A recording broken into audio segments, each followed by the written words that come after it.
సింహాచలం ఆలయంలో ప్రకృతి వైపరీత్యం వలన జరిగిన ఘటనతో దురదృష్టకరం బాధాకరం మంత్రి ఆనం రామనారాయణ రెడ్డి పాత్రికేయుల సమావేశంలో వివరించారు. సింహాచలం శ్రీ వరాహలక్ష్మి నరసింహస్వామి ఆలయంలో నిజరూప దర్శనానికి విచ్చేసిన భక్తులు అనుకుని ప్రకృతి వైపరీత్యానికి గురై మృతి చెందడం బాధాకరం అన్నారు. ఇక మంత్రులు అనగా సత్యప్రసాద్, రాష్ట్ర హోంశాఖ మంత్రి అనిత రాష్ట్ర ప్రభుత్వం తరపున హుటాహుటిన ఘటన జరిగిన స్థలానికి పంపడం జరిగింది. ప్రమాదంపై వర్షం కారణంగా కొండపై భారీగా నీరు చెడ్డంతో ప్రహరీ గోడ కూలడం జరిగింది. ప్రకృతి వైపరీత్యంతో 7 మంది ప్రాణాలు కోల్పోవడం జరిగింది. ఘటనపై పూర్తి విచారణ చేయాలని అధికారులను ఆదేశించారు. ఘటనలో 7 మంది చనిపోయారు. ఇప్పటి వరకు 3 గుర్తించడం జరిగింది. మిగతా వారిని గుర్తించే పనిలో అధికారులు నిమగ్నమై ఉన్నారు. నా ప్రగాఢ సానుభూతి తెలియజేస్తున్నాను చనిపోయిన వారికి అన్నారు. మంత్రి ఆదేశాల మేరకు రాష్ట్ర ప్రభుత్వం చనిపోయిన ఒక్కరికి 25 లక్షల చొప్పున ఎక్స్గ్రేషియా ఇవ్వాలని నిర్ణయం తీసుకోవడం జరిగింది. గాయాల పాలైన వ్యక్తులకు 3 లక్షల రూపాయలతో వైద్య ఖర్చులతో ప్రభుత్వం భరిస్తుందని కేంద్ర ప్రభుత్వం తరపున మృతుల కుటుంబాలకు 2 లక్షలు, గాయపడిన వారికి 50,000 పరిహారం ప్రకటించారు. విచారణ పూర్తి చేసి 3-4 రోజుల్లో నివేదిక ఇవ్వాలని ఆదేశాలను జారీ చేశారు. నివేదిక ఆధారంగా చర్యలు తీసుకుంటాము. బాధిత కుటుంబ సభ్యులకు దేవాదాయ శాఖలో అవుట్సోర్సింగ్ విధానంలో ఉద్యోగ అవకాశాలు కల్పించేందుకు చర్యలు కూడా తీసుకుంటాం. మంత్రి ఆనం రామనారాయణ రెడ్డి ఈ మహోన్నతమైన కార్యక్రమం 363 రోజుల పాటు చందనాలంకారంతోనే స్వామివారి దర్శనం ఉంటుంది. ఈ రోజు మాత్రమే ఆ చందనాన్ని అంతా కూడా విరూపణ చేసి స్వామివారి యొక్క నిజరూప దర్శనం ఆలయ నియమ నిబంధనల మేరకు ఆగమ శాస్త్రం ప్రకారం వివిధ రకాలైనటువంటి అభిషేకాలను పూర్తి చేసి స్వామివారి దర్శనానికి అనువంశిక ధర్మకర్తలైనటువంటి పూసపాటి గజపతి రాజుల్ని ముందుగా ఆ ఆలయంలోకి దర్శనార్థం పిలవడం జరుగుతుంది. అక్కడ ఉన్నటువంటి స్థానాచార్యులు, ప్రధానాచార్యులు వారి పిలుపు మేరకు పూసపాటి గజపతి రాజుల్లో ఇవాళ వారసులైనటువంటి పూసపాటి అశోక్ గజపతి రాజు గారు కుటుంబ సభ్యులతోటి స్వామివారిని సేవించుకున్నారు. తర్వాత రాష్ట్ర ప్రభుత్వం తరఫున ముఖ్యమంత్రి గారు కానీ నేను కానీ సమయానికి అక్కడ పోలేని పరిస్థితుల్లో రాష్ట్ర ప్రభుత్వం నుంచి రెవెన్యూ శాఖ మంత్రి గారైనటువంటి గౌరవనీయులు అనగాని సత్యప్రసాద్ గారిని ప్రభుత్వం తరఫున వారికి నియమించడం జరిగింది. వారితో పాటు ఆ జిల్లాకే సంబంధించినటువంటి రాష్ట్ర హోంమంత్రి గారైన శ్రీమతి అనిత గారు కూడా స్వామివారి దర్శనంలో పాల్గొనడం జరిగింది. ఒక దురదృష్టకరమైన సంఘటన, బాధాకరమైన సంఘటన.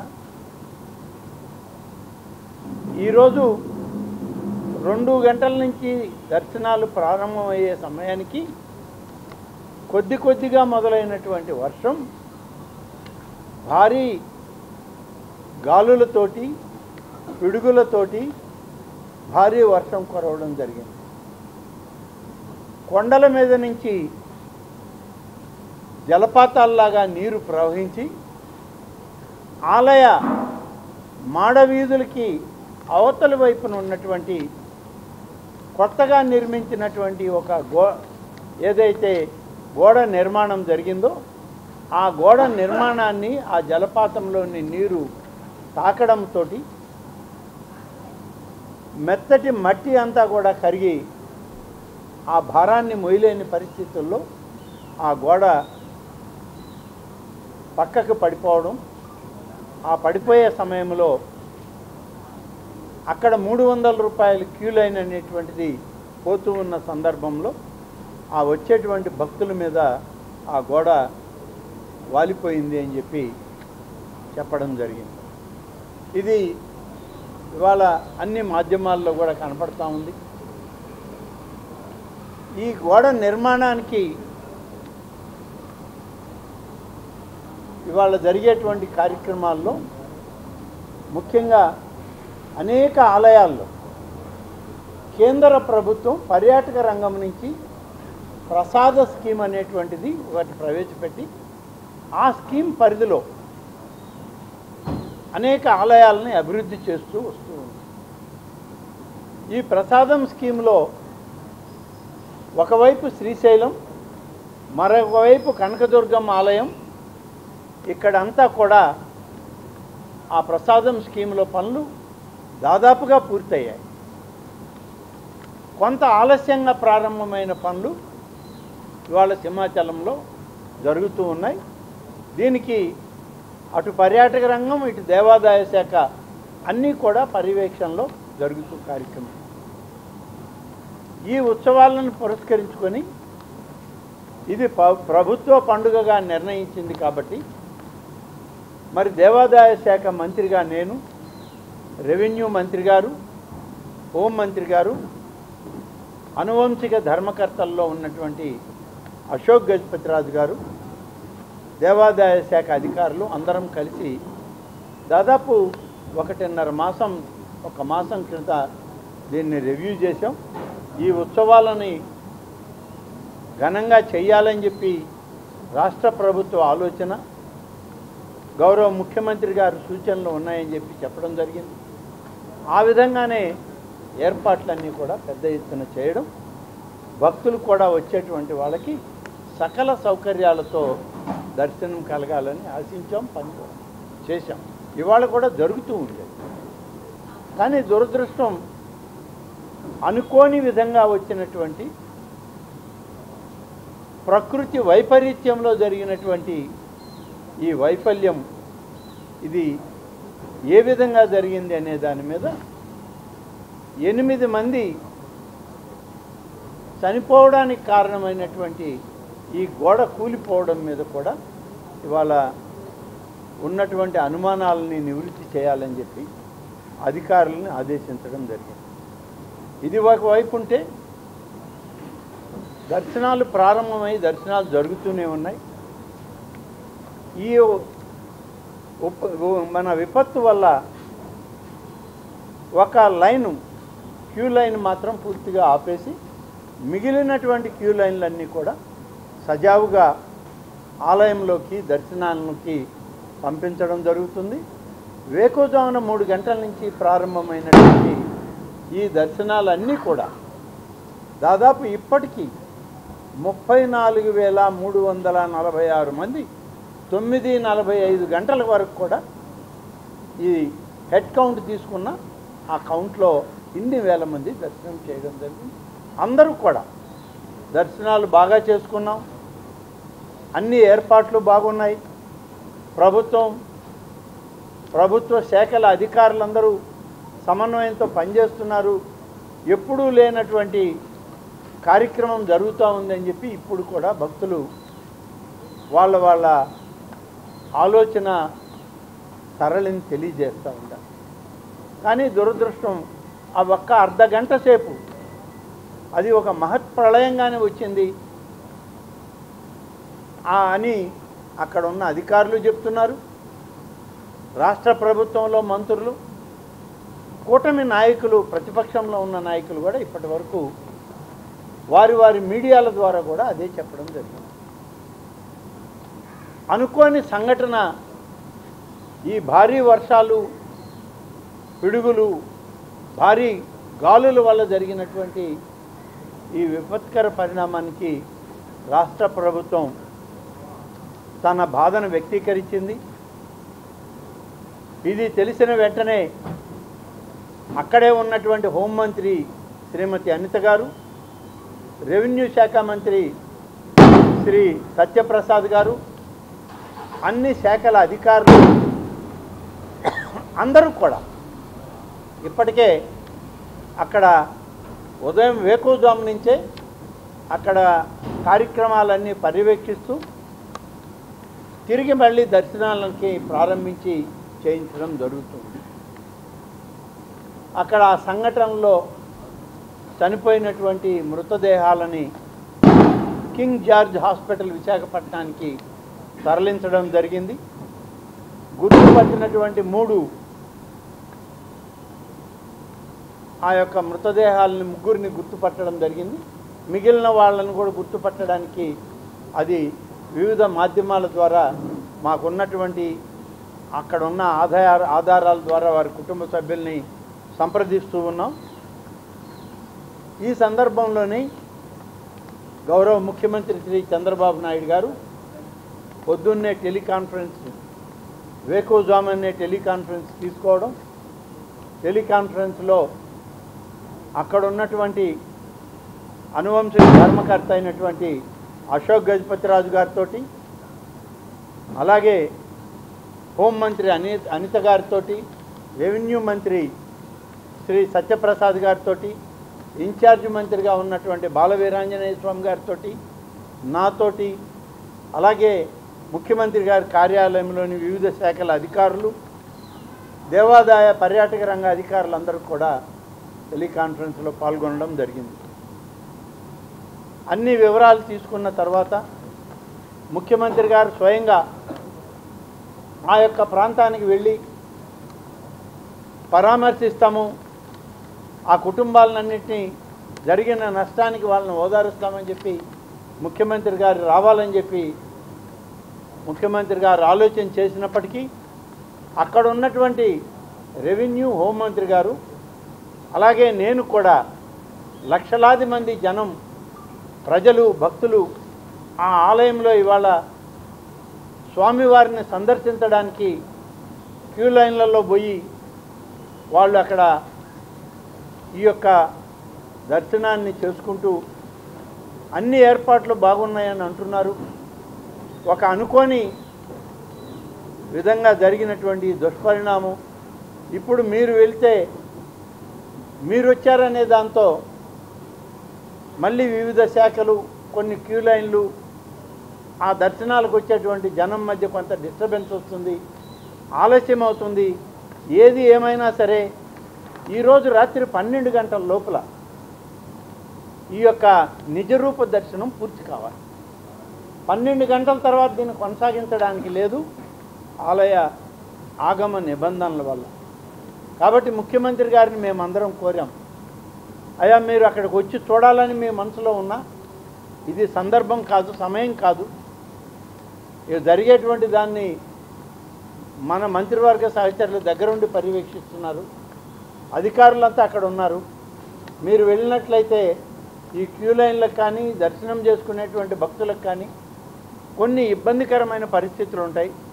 దయచేసి వెంటనే మీరు అక్కడికి వెళ్ళేటువంటి ప్రయత్నం వద్దు అని చెప్పి నేను కూడా వారికి సూచించడం జరిగింది. అలాగే మా సహచార మంత్రులు కూడా అదే అభిప్రాయాన్ని వ్యక్తం చేశారు. కానీ ముఖ్యమంత్రి గారు దీని మీద చాలా ఆందోళన వ్యక్తం చేశారు. ఆయన ఒక నిమిషం దిగ్భ్రాంతి చెంది ఎందుకు ఇలాంటి కార్యక్రమం జరిగింది, ఇంతమంది ఉండి కూడా దీన్ని సరిగ్గా నిర్వహించలేకపోయారా అని చెప్పి ఆయన కూడా ప్రశ్నించడం జరిగింది. ఏదేమైనా ప్రకృతి వైపరీత్యంలో జరిగినటువంటి అనుకోని గాలులు, వర్షాల పిడుగుల వల్ల జరిగినటువంటి ఈ అవాంతరానికి ఇవాళ అందరం మా బాధను వ్యక్తం చేస్తున్నాం. చనిపోయిన కుటుంబాలకి, ఆ కుటుంబ సభ్యులకి సానుభూతిని, సంతాపాన్ని వ్యక్తం చేస్తూ, అలాగే మరొక 3 క్షతగాత్రులు అయ్యారు. ఆ వాళ్ళకు కూడా పూర్తిగా ప్రభుత్వం అండగా తోడుగా ఉండి ఆ 3కి కూడా మంచి వైద్యం, మెరుగైన వైద్యం చేయించడానికి ఇప్పటికే ఆదేశాలు ఇచ్చాం. ఈ సందర్భంలో ముఖ్యమంత్రి గారి నిర్ణయం, చనిపోయినటువంటి ప్రతి వ్యక్తికి 25 లక్షల లెక్కన ఎక్స్ గ్రేషియా రాష్ట్ర ప్రభుత్వం నుంచి దేవాదాయ శాఖకి ఆదేశాలు ఇచ్చారు.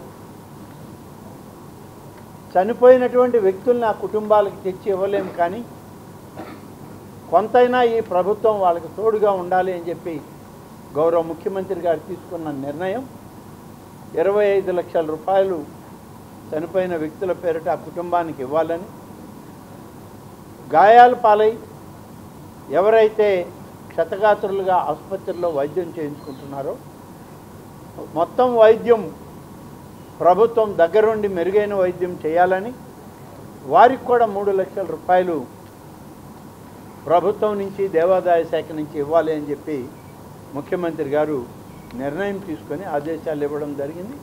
ఇప్పటికే విశాఖపట్నంలో ఉన్నటువంటి మా సహచార మంత్రివర్యులు దీన్ని అక్కడ మీడియాకు కూడా చెప్పడం జరిగింది.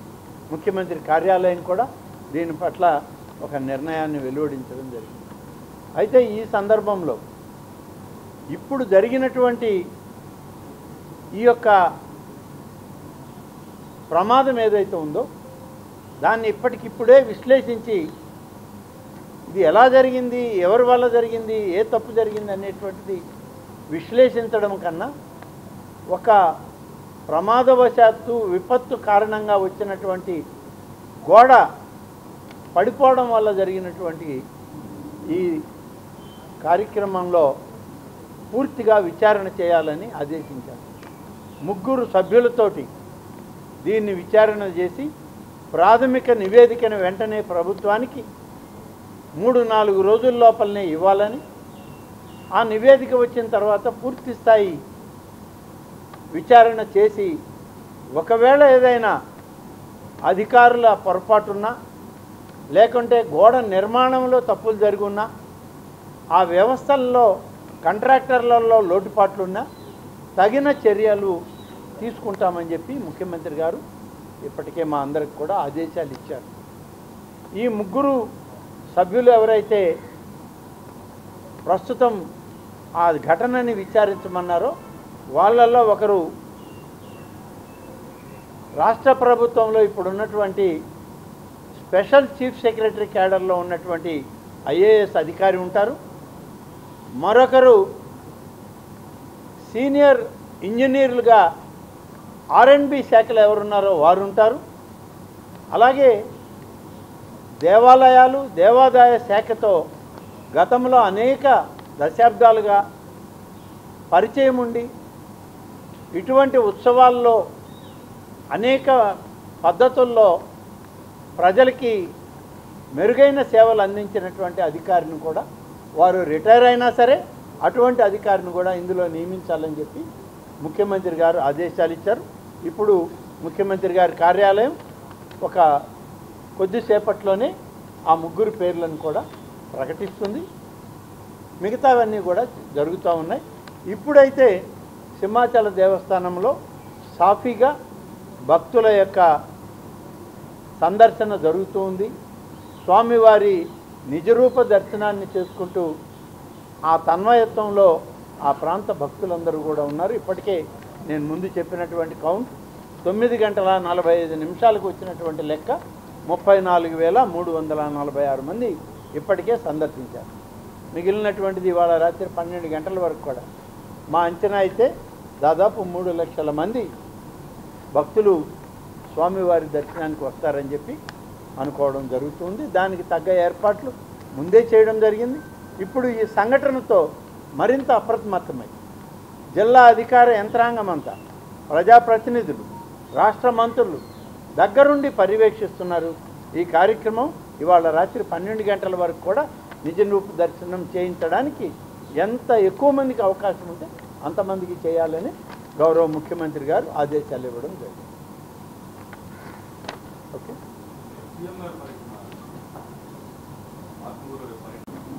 దీనివల్ల అనేక మంది అనేక రకాలుగా ఉన్నారు. నాకు తెలిసి అయితే నేను ఫాలో అయినంత వరకు రాష్ట్రంలో ఉన్నటువంటి అన్ని మీడియాలు కూడా ఇది ఒక దురదృష్టకరమైన సంఘటన. భారీ వర్షాలు, గాలులు, పిడుగుపాటుతో వచ్చినటువంటి దుర్ఘటననే ఇప్పటి వరకు అన్ని మీడియాల్లో కూడా వచ్చింది. మీడియా కూడా ఫాలో అయ్యాం. అలాగే అంతమంది అక్కడికి వచ్చినటువంటి రాజకీయ పార్టీ నాయకులు కూడా ఇదే విషయాన్ని అక్కడ ప్రస్తావన చేయడం జరిగింది. మరి ఈ దుర్ఘటన అనుకోని విధంగా జరిగింది కాబట్టి ప్రభుత్వం కూడా ఎక్కువ బాధపడుతుంది. గౌరవ ముఖ్యమంత్రి గారు కూడా దీని మీద స్పష్టమైన ఆదేశాలు మా అందరికీ ఇచ్చారు. ఇప్పటికే అక్కడ మంత్రులు అందరూ ఉన్నారు. ఇన్ఛార్జి మంత్రి గారు కూడా తను విశాఖపట్నం నుంచి నిన్ననే అక్కడికి ప్రకాశం జిల్లాకు వచ్చారు. వెంటనే వారిని కూడా అక్కడికి వెళ్ళమని చెప్పడం జరిగింది. ఇన్ఛార్జి మినిస్టర్ గారైన బాలవీరాంజనేయ స్వామి గారు కూడా విజయవాడ నుంచి ఫ్లైట్లో బయలుదేరి వెంటనే విశాఖపట్నం చేరుకోబోతున్నారు. కాబట్టి ప్రభుత్వం పూర్తి స్థాయిలో దీని మీద చర్యలు తీసుకునే విధంగా మా మేము నిర్ణయాలు తీసుకుంటాం.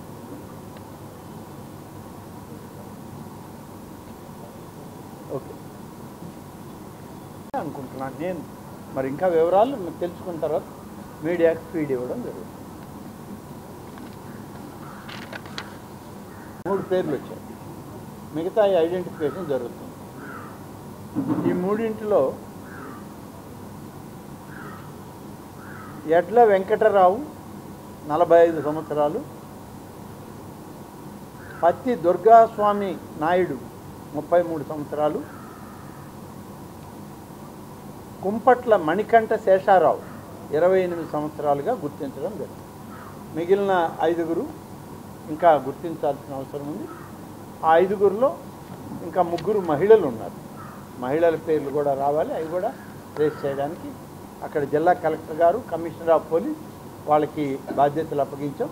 ముందు సజావుగా వచ్చిన భక్తులకి దర్శనం జరిగేదానికి అన్ని ఏర్పాట్లు చేయాలి.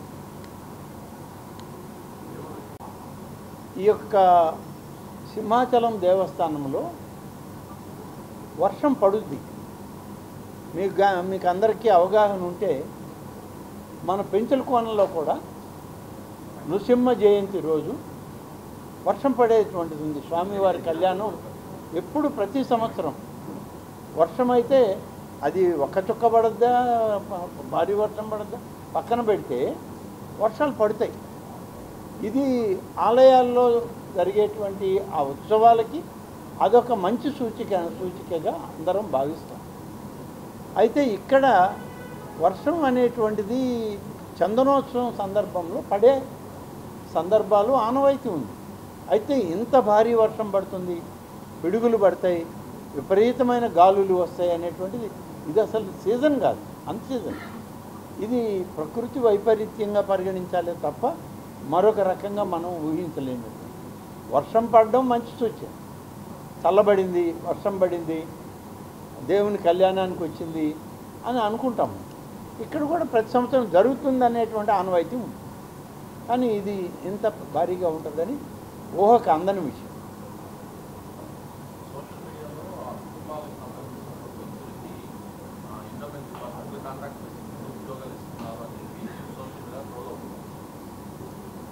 దీని మీద నిర్ణయం కూడా ఉందండి. ఎవరైతే ఈ 8 మంది చనిపోయిన కుటుంబాల వాళ్ళు ఉన్నారో ఆ కుటుంబాల్లో వాళ్ళు కానీ ఎలిజిబిలిటీ ఉండేవాళ్ళైతే పేదవాళ్ళయి అటువంటి వాళ్ళకి అవుట్సోర్సింగ్ ఉద్యోగాలు దేవాదాయ శాఖ ద్వారా ఇవ్వాలనేటువంటిది ముఖ్యమంత్రి గారి నిర్ణయం. ఆ నిర్ణయం కూడా మాకు చెప్పడం జరిగింది. ఇంకా వాళ్ళ వివరాలు పూర్తిగా రాలేదు కాబట్టి మేము ఎంతమంది అర్హులు ఉన్నారో చెప్పలేం. కానీ 8 కుటుంబాల్లో అర్హత కలిగినటువంటి వాళ్ళు బీపీఎల్ ఫ్యామిలీస్ అవుట్సోర్సింగ్ ఉద్యోగాలకి ఎలిజిబిలిటీ ఉన్న వాళ్ళకి అవుట్సోర్సింగ్ ఉద్యోగం ఇవ్వాలనేది ముఖ్యమంత్రి గారి ఆదేశం కూడా ఉంది. Okay, thank you.